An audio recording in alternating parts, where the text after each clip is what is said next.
9:02 a.m. 15 years ago today.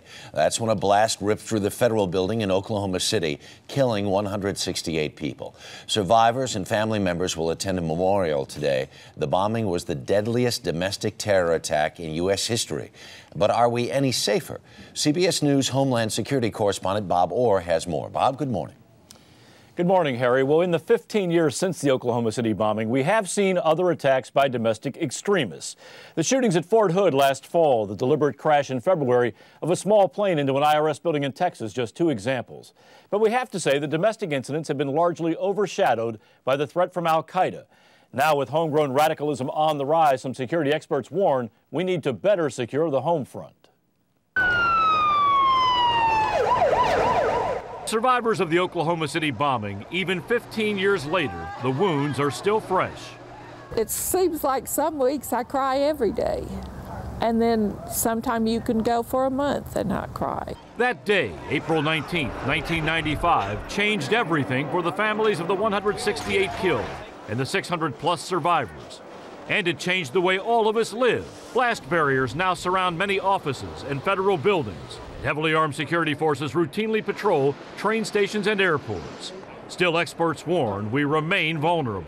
Timothy McVeigh drove a rental truck up to the Murrah building in Oklahoma City and detonated that bomb, which was made of homemade components and ammonium nitrate.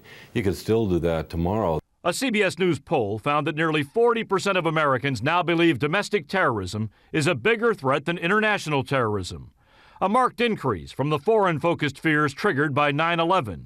The militia movement is once again energized, fueled by critics who are angry with the government. Bill Clinton, president at the time of the Oklahoma City attack, says today's rhetoric reminds him of 1995. I realized that there were a lot of parallels between the early 90s and now, both in the feeling of economic dislocation and the level of uncertainty people felt.